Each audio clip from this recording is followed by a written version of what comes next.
Back in 2007, in a small town in central India, I nervously struggled to put on my school uniform pants for a big day ahead. Being tall and lanky, they never quite fit right, making me feel out of place. Later that morning was the local spelling bee contest, and I did not need this adding to my stress. My father, also my vocabulary coach, was going to take me there on our family scooter. I'm certain he was more nervous than I was. As I half heartedly chewed through the banana in my hand, I saw my mother glance at me.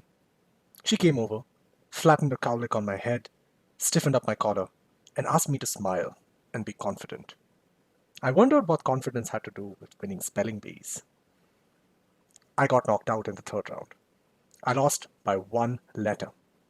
Could have gone both ways, but I chose the wrong spelling because I second guessed myself. My dad patted my back and told me better luck next time, but we knew we were both sad and disappointed. We went and got ice cream anyway. I share this anecdote to set the context for why the campaign we're going to discuss today resonated so much with me. Essence's latest Kidswear campaign cleverly connects with parents and children through shared memories, using that to embed the brand's core design philosophy in the audience's minds. The campaign is a series of videos where a nervous looking child enters the frame after a distinct buzzer sound and steps up to the mic, making it abundantly clear that it is a spelling bee competition. It is also abundantly clear that the child or their parent has incredible taste in clothing and fashion. Each outfit has a distinct aura that the child in the frame is also deeply embodying. The child is given the word or phrase that they have to spell out, which is the name of the designer whose product Essence is promoting right now. The child in turn asks the judges, who are out of the frame, to use it in a sentence, at which point they narrate a one liner, which perfectly encapsulates the ethos of the brand being highlighted. The child takes a beat and nervously spells out the given word successfully, getting the correct response with the applause looking extremely adorable in their lip fit. The ad excels at evoking strong emotion and features memorable events, forging a connection between the audience and the highlighted brand. Today, we're treated to a masterclass from Essence, or should I say Essence, on transforming something seemingly extravagant and excessive into something relatable for the right audience. This is the Awesome Channel, where we break down the world's most remarkable and meaningful brand campaigns and what makes them so great. So do not forget to like, share, and subscribe for more content like this. Let's get into it. Children's apparel is estimated to generate about $280 billion in revenue in 2024 and expected to grow at a rate of 2.5% over the next 5 years. The market is competitive, especially in the luxury kidswear segment, where there is already a heady mix of brands, incumbent and upstarts alike, that constantly vie for this tiny but lucrative market. So, before we understand the campaign, let's try to understand the overall context within which this exists. And let's do that through the 6Cs framework that tries to paint a rich picture of what is the state of the world right now by articulating the following: customer truth, cultural truth, channel truth, company truth, category truth, and conscious inclusion. Consumer truth. Where to begin? Purchasing decisions for kids are made by parents. Parents see a lot of their own selves in their kids. It's exciting being a parent and seeing your child grow and slowly begin to express themselves. The list is endless.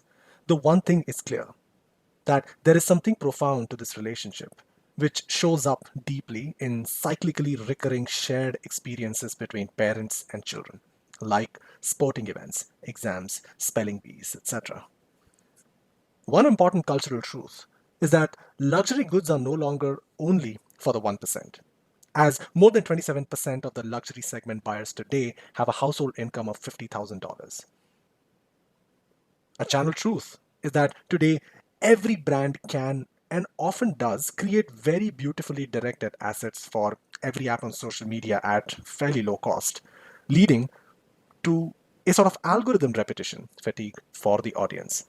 as is evident in hearing this trend of almost all brands hopping on the viral song or snippet of the month on TikTok, Instagram, Facebook to gather more reach. Essence is an aggregator of trends with a distinct point of view, but it itself is a much smaller brand than the brands it carries inventory for on its website. It glows in the reflected light of the fashion houses it promotes, like a delectable fashion moon. A category truth today is that most campaigns in this segment are overtly focused on miniature luxury, aspirational parenting, family values, often missing the playful nature of kids' wear.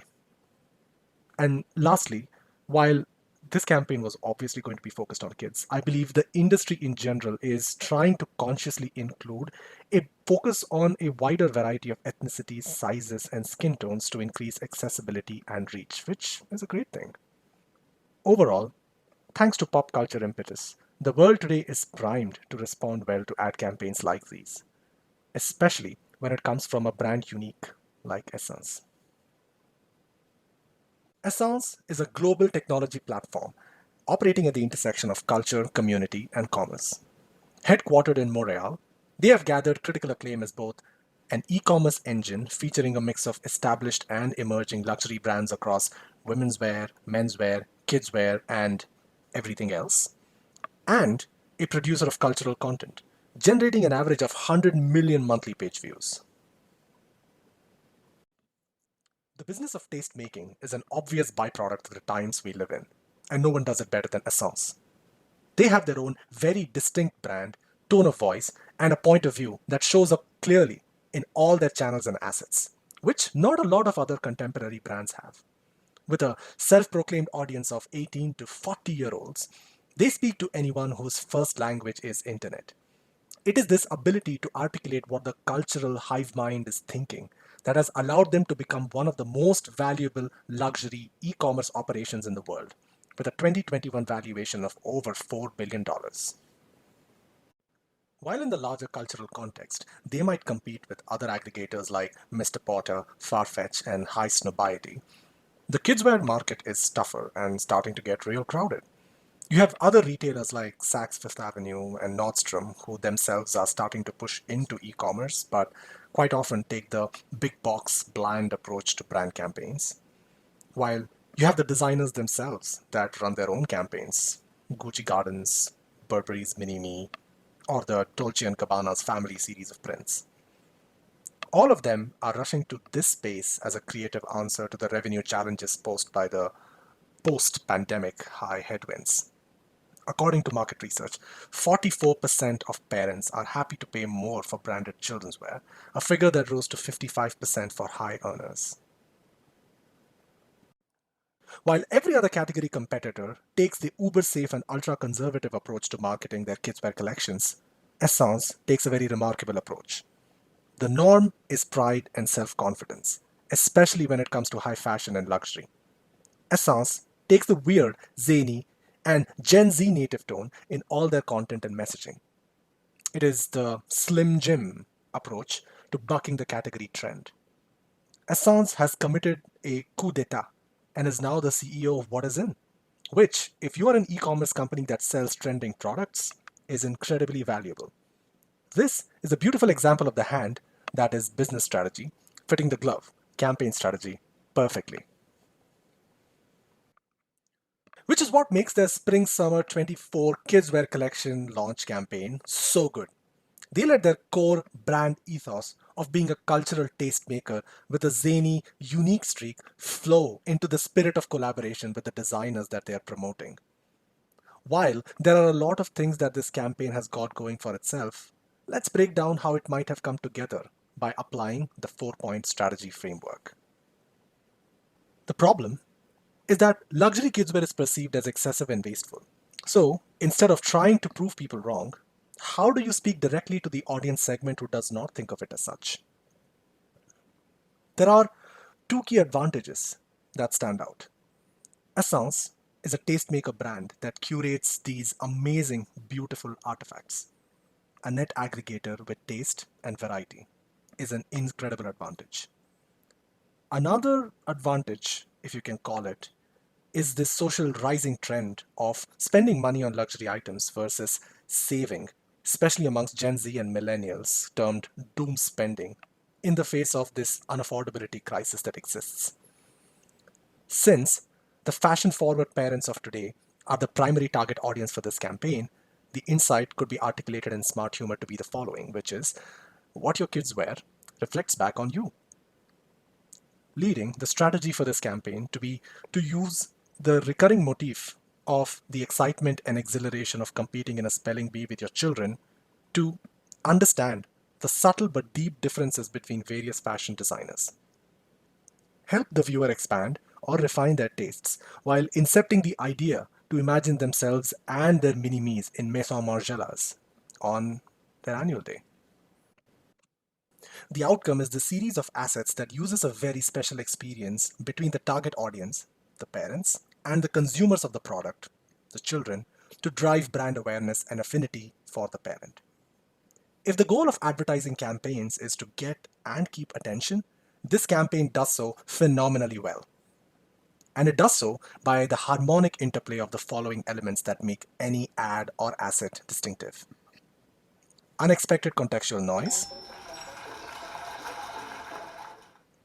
characters with vitality. The adorable children, with their little pauses and the idiosyncratic pronunciations, have such vitality, unfiltered emotions, and innocence on their faces that it just leaves you wonderstruck. Distinctive accents. Each child has their own distinct look, way of speaking, and comfort levels, giving them their own distinctive voice, tone, pitch, and cadence. Ergo, accents. The designer names are wordy, obscure, and cool to the trained and the untrained ear alike. Valentino, Balenciaga, Corina Strada. All of these names sound poetic, like a couplet. The sounds, sights, and the contextual cues are so clearly the spelling bee that you're immediately transported to one yourself. The dialogue, the back and forth between the judges and the child, without cutting away from the child, invites you in and holds your attention right there until the end. The lilting melody that plays throughout each asset projects energy, play, and curiosity while filling up pauses. From the time the child enters the frame to the time that they successfully spell the word and leave amongst applause is a tiny story unfolding where the audience leaves with a more complete understanding of the character, thereby understanding the designer in focus, because the child embodies the designer in the story that unfolds. Dramatic intimacy, the close-up shots, the unique energy of each child that embodies the designer is a masterclass in channeling self-expression. Lastly, sounds of the living, the little pauses of the child, their breaths into the mic, the trepidation you can hear in their voice as they spell out each word, all come together to make the characters jump out, making you think of yourself when you were a kid, or see your own child in that character. As we've seen before, the objective of advertisements is to get and keep attention. Some studies say that creative quality is second only to brand size in its impact on ad profitability. And that's what shines through in this brand campaign, the creativity at play here. And good creativity is memorable. As you can see on this graph of what makes ads more memorable and remarkable, you can see that this campaign is at the top right quadrant when it comes to building memory structures, which is the first but the most crucial step to ad success. It's common knowledge that ads succeed when repeated, where 1 to 2 ad exposures evoke emotions that get the customer to pay attention. 3 to 10 ad exposures are needed to shape cognitive thoughts that drive purchase consideration. Only after 10 plus ad exposures does the intent to buy start to solidify. This model of highlighting various designer brands using the familiar structure of a spelling bee is key to using the comfort of familiarity to introduce novelty. Over a period of said ad exposures, it really does a good job of consistently repeating the core message of Essence being the place to shop for kidswear with taste, while adding variety by showcasing different designers through the various characters. Children add levity and innocence to anything, even when it is something so inaccessible and high art as designer wear. That ultimately was the magic of this ad campaign. A golden collaboration between Essence, and the high-end brands they carry. With this ad campaign, they played the role of a true collaborator, pushing their partner brands far out of their comfort zones without violating their brand ethos. By deploying kids who look like adorable mannequins brought to life, they use nostalgia and smart humor to breathe a fresh new life into a category where the norm was pride and excessive self confidence. You could say that they all had way too much hubris, which, full circle, is also the word I failed to spell successfully in my 8th grade spelling bee contest.